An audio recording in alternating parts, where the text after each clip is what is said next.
नमस्कार विद्यार्थी मित्रांनो, welcome back to our YouTube channel. मध्यंतरी थोडंफार व्यस्त होतो, त्यामुळे काही लेक्चर्स टाकता आले नाहीत. आज परत तुमच्यासाठी एक भन्नाट इडियम्स आणि फ्रेजेसचं लेक्चर घेऊन आलेलो आहे. चला तर आपण सुरुवात करूया पहिल्या इडियम पासनं. पहिली इडियम आहे beat the air. And what does mean by beat the air? Beat the air म्हणजे टू मेक युजलेस एफर्ट. म्हणजे काय? निरुपयोगी प्रयत्न करणे.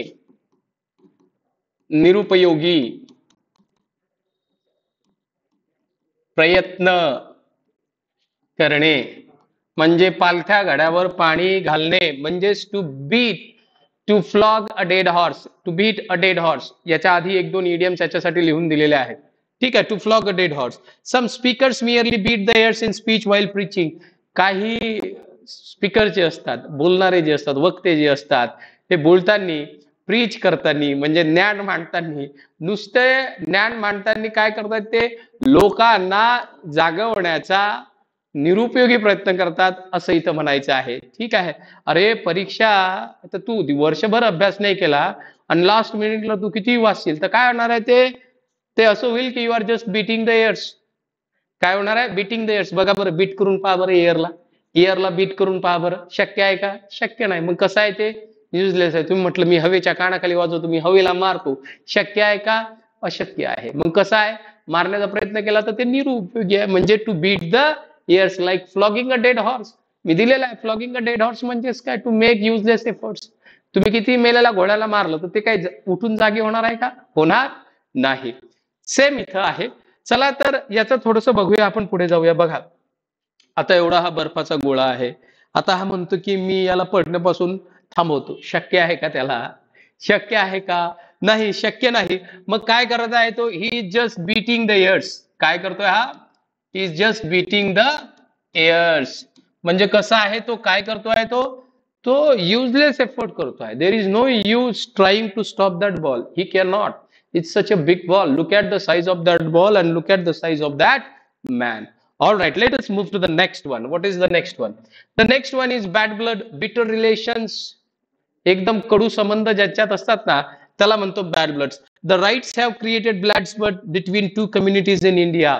आणि ऑब्विस आहे, आता तर इलेक्शन आलेलं आहे. इलेक्शन मध्ये ते हेच होणार आहे. इलेक्शन मध्ये फक्त दोन जातीमध्ये तेढ निर्माण करण्याचा पॉलिटिशियन्स कडून प्रयत्न केला जाईल आणि त्याला तुमच्या माझ्यासारखे जे लोक आहेत ते बळी पडतात.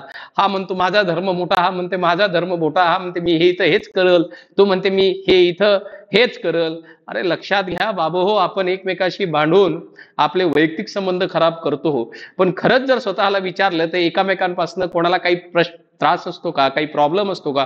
कोणालाच काही प्रॉब्लेम नसतो. प्रॉब्लेम पॉलिटिशियनला असतो. त्याला माहित आहे सत्ता जाते, धर्माचं नाव घ्या, धर्माचं नाव घेतलं की काय भेटतात? मतं भेटतात.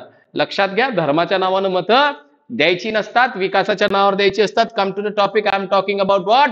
Bad blood. I am talking about what? Bad blood. Bad blood म्हणजे काय? Bitter relations. बॅड ब्लड म्हणजे काय?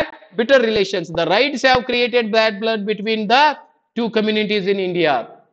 भारतामध्ये दोन जातीमध्ये काय झालेले आहे? तेढ निर्माण झालेली आहे, किंवा दोन जातीतले काय झालेले आहेत? संबंध खराब झाले आहेत. कशामुळे? तर दंगलमुळे. कशामुळे? दंगलीमुळे. दंगलीत कोण मारलं जातं? तुम्ही, आम्ही, सामान्य लोक. त्यामुळे दंगली कुठल्याच देशासाठी, कुठल्याच जनतेसाठी चांगल्या नसतात. एवढं लक्षात घ्यायचं आहे. The riots have created bad blood between the two communities in India. म्हणजे दोन जातीमध्ये काय झालेलं आहे? आता एकदम कडू संबंध तयार झालेले आहेत. कशामुळे? दंगलीमुळे. मग बॅड ब्लड वापरायचं ना. हा, तो त्याच्याशी ना नीट वागला नाही, मग आता काय झालं? दोघांमध्ये बॅड ब्लड क्रिएट झालंय. काय झालेलं आहे? बॅड ब्लड क्रिएट झालेला आहे. कुठेही वापरा. वापरायला काय मनाई आहे का? बंदी आहे का? पैसे लागतात का? नाही. मग वापरायचं बॅड ब्लड. आता ना पैशात त्यानं त्याला फसवलं. आता त्यांच्यामध्ये बॅड ब्लड आहे. काय आहे? बॅड ब्लड आहे. म्हणजे बिटर रिलेशन्स आहे. I hope you got it. त्याचं थोडक्यात उदाहरण घेऊन ना. बघा ना, आपण हे दोघं नवरा बायको कसं दिसते की इकडे तोंड करून, इकडे तोंड करून, ही याच्यावर ओरडते, हा याच्यावर ओरडते. म्हणजे त्यांचं रिलेशन कसं आहे? बिटर रिलेशन आहे.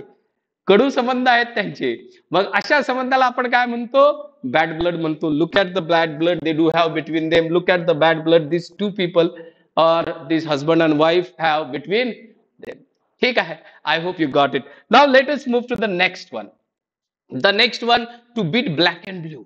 To beat black and blue म्हणजे लय हाणणं, एकदम काळं पिवळं काळं पांढरं होईपर्यंत हाणणं, म्हणजे to beat black and blue. To beat mercilessly. The thief was beaten black and blue by the police. पोलिसांनी चोरांना एवढं लाल काळा होईपर्यंत लाल काळा होईपर्यंत हाणणे. To beat black and blue म्हणजे काय? लाल काळा होईपर्यंत हाणणे. लाल काळा होईपर्यंत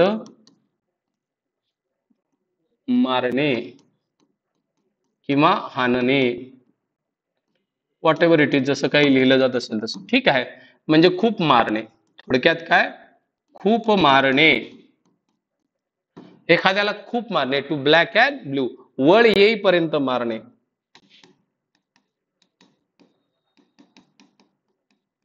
चांगले वळ येईपर्यंत मारणे.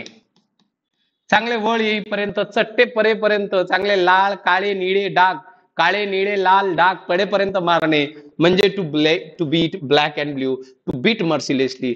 चोराला कसं मारलं होतं? चांगले वळ येईपर्यंत, लाल निळा काळा परेपर्यंत त्याला काय केलं होतं? झोडपलं होतं किंवा झोडपलं, हा त्याचा अर्थ आहे. चला, आय होप कुठं वापरा to beat black and blue? To beat black and blue कुठं वापरणार?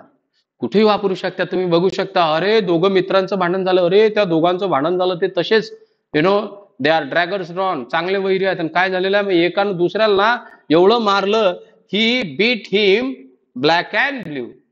एवढं मारलं की त्याला त्याच्या अंगावर ओळ आले, चांगला निळा काळा पडला तो. ठीक आहे, म्हणजे to beat black and blue. नखरे नको करू. I will beat you black and blue. कळतंय का? असं वापरायचं. वापरायला काय जाते? मस्करीत वापरायचं, खरं नाही वापरायचं. आपण बोलताना मस्करीत वापरायचं. We are preparing for the exam.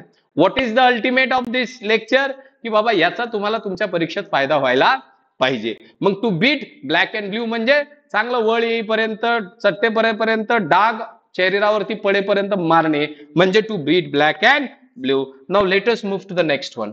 The next one is, हे बघा, हे त्याचे उदाहरण आहेत. बघा कसे आलेले हे डाग.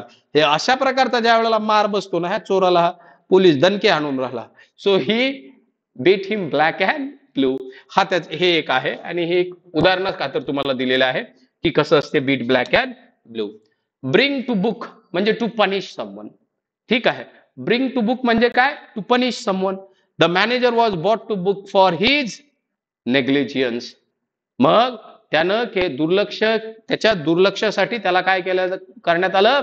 त्याला सजा देण्यात आली, त्याला शिक्षा करण्यात आलेली आहे. आपणही म्हणतो ना, मग if you do something wrong, the law will bring you to book. तुला कायदा काय करणार आहे? शिक्षा करणार आहे, जर तू एखादी चुकीची गोष्ट करशील तर. असं वापरायचं. Bring to book, bring to book. Many culprits have been brought to book by the courts. बऱ्याचशा अपराधांना आतापर्यंत कोर्टाने काय केलेली आहे? शिक्षा केलेली आहे. काय केलेली आहे? शिक्षा केलेली आहे. मग तुम्ही असे वेगवेगळे उदाहरणं घेऊ शकता. आमच्या गावातला तो एक माणूस होता, लय खतरनाक गुंड होता तो. मग काय झालेलं आहे? Police brought him to book. पोलिसांनी त्याला शिक्षा केली. कळतंय का काय केलंय? त्याला रस्त्यानं लेखाला उठबशा करत चालायला लावलं. म्हणजे he was brought to book. शिक्षा करणे. ठीक आहे, let us move to the next one. हे बघा, शिक्षा करण्यासाठी हे थोडेसे एक उदाहरणा खातर तुम्हाला दोन चित्र इथे दाखवलेले आहे. शिक्षा हातात, he is handcuffed. Okay, you can see he is behind the bars. That means they are bought through the books. Come to the next one, bird's eye view. Concise view. दोस्तों ना, concise view, सर्वच गोष्टीचा एक जो view असतो त्याला म्हणतात bird's eye view. We had bird's eye view of the whole fair from the top of the giant wheel. Giant wheel वरून आम्हाला बर्ड्स आय व्ह्यू म्हणजे सर्व तिथली जी जत्रा आहे त्या जत्रेचा काय मिळाला आहे? दृश्य पाहायला मिळालंय.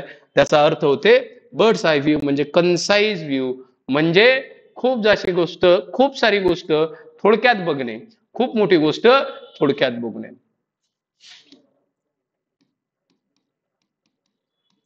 खूप मोठी गोष्ट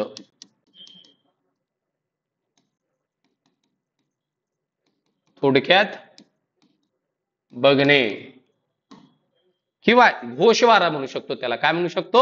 घोषवारा टाइप सुद्धा घोषवारा म्हणून. Bird's eye view. ठीक आहे.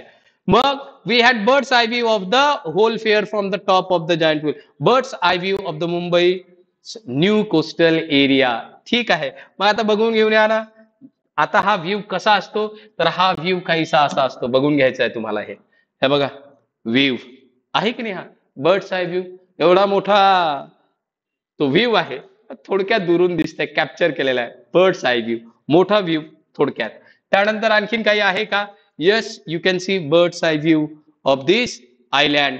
Look and the ocean or sea whatever it is. You can have the birds eye view of this city as well. ठीक आहे. मोठीच्या मोठी आहे. थोडक्यातच दिसते तुम्हाला एका पॉइंट वरून. I hope you got it. Let us move to the next one. Backstairs influence by unfair means. By backstair influence म्हणजे काय? By unfair means. By unfair means म्हणजे काय? गडबड घोटाळा करून. काय करून? गडबड घोटाळा करून. मग इथं these days many persons are given good post through backstair influence. हा याचाच भाग आहे, तो खाली आलेला आहे. ठीक आहे. बऱ्याचशा लोकांना पोस्ट कशी मिळते रे? Backstair influence by unfair means. You can see बरेच लोकांचं म्हणणं आहे तलाठी एक्झाम मध्ये काय करण्यात आलेलं आहे? बॅकस्टेअर इन्फ्लुएन्स वापरण्यात आलेला आहे. आणि बॅकस्टेअर इन्फ्लुएन्स वापरून त्यांनी काय केलेले आहे?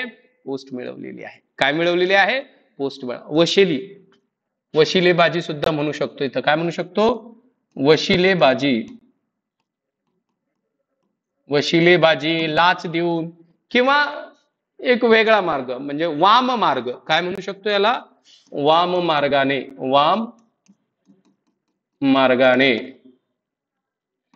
मार्गाने एखादी गोष्ट मिळवणे, त्यालाच म्हणतात backstair influence. Shimla CM Sukhvinder Singh Sukhu register FIR against those using backstair influence in Rajya Sabha election. ठीक आहे. शिमल्याची न्यूज आहे. ऍक्च्युली शिमला सीएम नाही आहे, ते शिमला कॉमा पाहिजे होता. शिमल्याची न्यूज आहे. ठीक आहे. CM Sukhvinder Singh Sukhu register FIR against those using backstair influence in Rajya Sabha elections to destabilise government. हे एक वाक्य आहे. ही PPT आहे, जरा मागे पुढे झालेला आहे. But this is only one sentence. शिमल्याची न्यूज आहे. मी ती न्यूजची हेडलाईनच कॉपी केलेली आहे. CM Sukhvinder Singh Sukhu registers FIR against कोणाच्या? दोज युजिंग बॅकस्टेअर इन्फ्लुएन्स म्हणजे जे काय वापरतायत? वाम मार्ग वापरतायत इन राज्यसभा इलेक्शन. कुठल्या इलेक्शन मध्ये? राज्यसभा इलेक्शन मध्ये. टू डिस्टेबलाइज गव्हर्नमेंटला काय करण्यासाठी? अस्थिर करण्यासाठी. असा त्याचा अर्थ आहे. एवढं लक्षात घ्यायचा आहे. Let us move to the next one. Bill to prevent backstair influence in public exam to be introduce on Monday. मंडेला काय म्हटलेलं आहे? ह्या ज्या काही सरकारी परीक्षा असतात त्याच्यात हे जे बॅकस्टेअर इन्फ्लुएन्स केलं जाते त्याला आळा घालण्यासाठी एक जे बिल आहे, बिल मंडेला काय केलं जाईल? इंट्रोड्यूस केलं जाईल, असं इथं म्हणणं आहे. बॅकस्टेअर इन्फ्लुएन्स ही दुसरी बातमी आहे. बातमी जशीच्या तशी कॉपी केलेली आहे, फक्त आता हा भाग मागे पुढे झालेला आहे. त्यानंतर 15 trainee sub inspectors detained in Rajasthan for using backstair influence in recruitment exam. ही खरी बातमी आहे. बातमीचं काय केलंय मी? फक्त हेडलाईन घेतलेलं आहे, गुगलवरून ते हेडलाईन उचललेली आहे आणि बातमी ही आहे. काय म्हणते? 15 trainee sub inspectors detained in Rajya Sabha for using backstair influence in recruitment exam. Recruitment exam मध्ये काय केलेलं आहे त्याने? बॅकस्टेअर इन्फ्लुएन्स यूज केलेला आहे. वाम मार्गाचा अवलंब केलेला आहे. बॅकस्टेअर इन्फ्लुएन्स म्हणजे मग वाम मार्ग होते, एवढं लक्षात घ्यायचं आहे. I hope you got it. मग will you use backstair influence in your exam? No guys, remember you should never use backstair influence in any exam. Show your own caliber. स्वतःची योग्यता दाखवा आणि पोस्ट मिळवा. आता तुम्ही म्हणाल सर मग बाकीचे मिळवतायत, गाढव आहेत, त्या गाढवांकडे लक्ष द्यायचं नाही. उघड झालं की पैसाही जातो आणि पोस्टही जातो. असे बरेचसे प्रकरण येतात आणि येतील. त्याच्यासाठी ह्या सर्व ज्या एक्झाम्स आहेत ह्या कुठल्याही इन्स्टिट्यूट कडून कंडक्ट न करता MPSC ने कंडक्ट करायला पाहिजेत. ज्या राज्यातल्या आहेत ज्या आपल्या राज्यातल्या विविध परीक्षा कंडक्ट केल्या जातात ते MPSC मार्फत कंडक्ट करायला पाहिजेत. ठीक आहे. चला वळूया आपल्या नेक्स्ट EDM कडे. हे इथं दिलेलं आहे backstair influence. Can you see it? बघा बॅकस्टेअर इन्फ्लुएन्स त्याच्या हाती लिहिलेलं आहे. वाममार्ग आहे अशा प्रकारे. ती काय करते, ती तिच्या मागून अशी बघते, बाबा काही दिसतंय का मला, काही दिसतंय का मला, काही दिसतंय का मला. वाम मार्ग आहे ना याच्या हातावर लिहिलेला आहे, ती तिचा पाहण्याचा प्रयत्न करते. तो this is called backstair influence. Unfair means this is not the right means. These are not the right means. I hope you got it. Let us move to the next one. The next one is bolt from blue, bolt from the blue, sudden or unexpected shock. I think I have already spoken in one of the lecture on this idiom, but still. The news of her husband's wild death in the air crash came to her as a bolt from the blue. जोर का झटका धीरे से लगे. Mirinda या type म्हणजे sudden और unexpected, अचानक आणि अनपेक्षित धक्का. अचानक व अनपेक्षित धक्का. अनपेक्षित धक्का. आय होप हे सर्वांना कळलेलं आहे.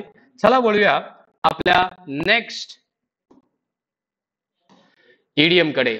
ओके, हे बघू शकता तुम्ही, इथं दिलेलं आहे की आपल्याला धक्का लागला की त्याचे कसे काय एक्सप्रेशन असू शकतात, हे वेगळं आणि ते वेगळं. ठीक आहे. नेक्स्ट वन, बर्न वन्स बोट और ब्रिजेस. म्हणजे काय, स्वतःच्या माघारीचा मार्गच काय करून टाकणे, बंद करून टाकणे.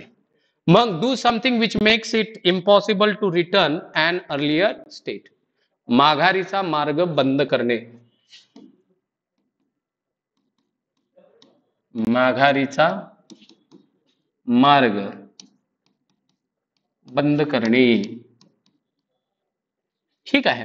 मग आणि दुसरा अर्थ काय दिलेला आहे तर दुसरा बघा, do something which makes it impossible to return to an earlier state, point of no return. She has already burned her boat, I can not help her now. तिनं पहिलेच आपले परत येण्याचे मार्ग, सर्व परत येण्याचे दरवाजे काय केलेले आहेत, बंद केलेले आहेत. परतीचे मार्ग तिनं स्वतःच्या हाताने बंद केलेले आहेत. शी has burned her own boat, now I can't help her. तिनंच परतीचे सर्व मार्ग बंद केलेले आहेत, आता मी मदत करू शकत नाही. कोणती गोष्ट करताना लक्षात ठेवायचं आहे, you should not burn your own boat. काहीतरी वेंट असला पाहिजे, मार्ग असलाच पाहिजे की जिथून तुम्ही परत येऊ शकाल. एखाद्या जर तुम्हाला प्रिव्हियस अर्लियर स्टेट मध्ये जायचं असेल तर. ठीक आहे. Come to the topic, let us move to the next one. हे आहे बघा, आता स्वतःचीच मार्ग, आता स्वतःचीच बोट समुद्रातून जाळून टाकली. You are bound to be there, die there, but there is no point or there is no other means की ज्याने तुम्ही परत माघारी परत येऊ शकाल. नेक्स्ट वन, विद्यार्थी मित्र हो, आपलं एक ऍप्लिकेशन आहे माय करिअर अकॅडमी म्हणून. त्याचं चेंज होईल इंग्लिश विथ संगपाल सर. मी हे नंतर चेंज करणार आहे नाव, पण सध्या तरी माय करिअर अकॅडमी म्हणून नाव आहे, ऍप्लिकेशन आहे. त्या ऍप्लिकेशन वरती ना आपली एक ऑनलाईन बॅच आहे, जे कंबाईन ग्रुप बी आणि ग्रुप सी साठी. कंबाईन ग्रुप बी आणि ग्रुप सी साठी. त्याच्यावरती सध्या जवळपास 100 लेक्चर आता अपलोड झालेले आहेत. आणखी 50 एक लेक्चर त्याच्यावरती अपलोड होतील. त्याच्यात तुम्हाला ग्रॅमर फार डिटेलमध्ये दिलेला आहे. त्याचबरोबर आतापर्यंत जे परीक्षेत काही प्रश्न विचारलेले आहेत त्या प्रत्येक प्रश्नाचं 2024 पर्यंत जेवढ्या काही परीक्षा झालेल्या आहेत, 24 पर्यंत जानेवारीतली जी एमपीएससीची एक्झाम झालेली आहे त्या सर्व परीक्षांच्या पेपर मध्ये आलेले इंग्रजीच्या प्रश्नाचं विश्लेषण तुम्हाला तिथं मिळेल.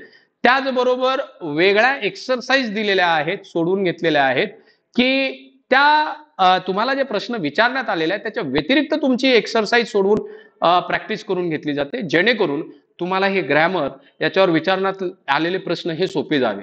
त्याचबरोबर व्होकॅबलरीचं सुद्धा तसं केलेलं आहे. पीवायक्यू तर घेतलेलेच आहेत, पण त्याच्या व्यतिरिक्त भरपूर प्रश्न मी दिलेले आहेत, घेतलेले आहेत, ते सर्वांनी बघावे. ठीक आहे.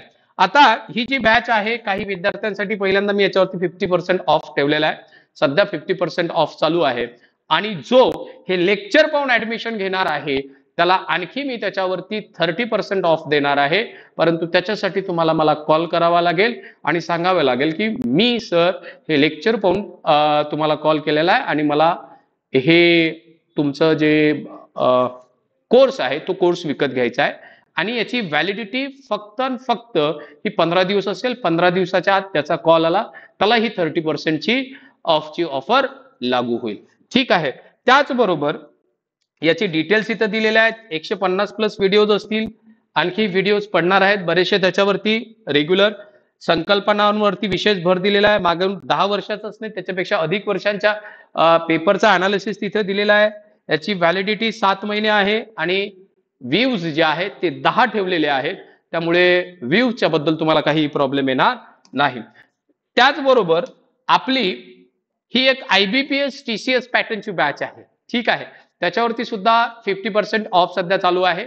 लेक्चर पाहून जर मला ही 15 दिवसासाठी ऑफर असेल, आजची तारीख जी आहे ती 16 आहे, आजची तारीख 16 जर असेल तर 31 तारखेपर्यंत ते ऑफर व्हॅलिड राहील. परंतु आजपासून 15 दिवसापर्यंत ती ऑफर जी आहे ती व्हॅलिड आहे, एवढं लक्षात घ्या. त्यानंतर इथं तुम्हाला जे लेक्चर्स आहेत ग्रॅमरचे लेक्चर्स भेटतील. पण इथं रेकॉर्ड करण्यात आलेले लेक्चर, इथं देण्यात येणारी PYQ हे टोटली कंबाईनच्या मध्ये जे दिलेले आहे त्याच्यापासून काय असणार आहे, वेगळे असणार आहे, एवढं लक्षात घ्यायचं आहे.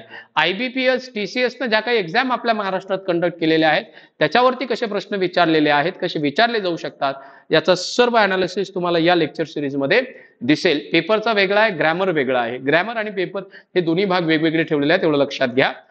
तर कोणाला बाय करायचं असेल तर तुम्ही माय करिअर अकॅडमी नावाचं माझं जे ऍप्लिकेशन आहे, माय करिअर अकॅडमी,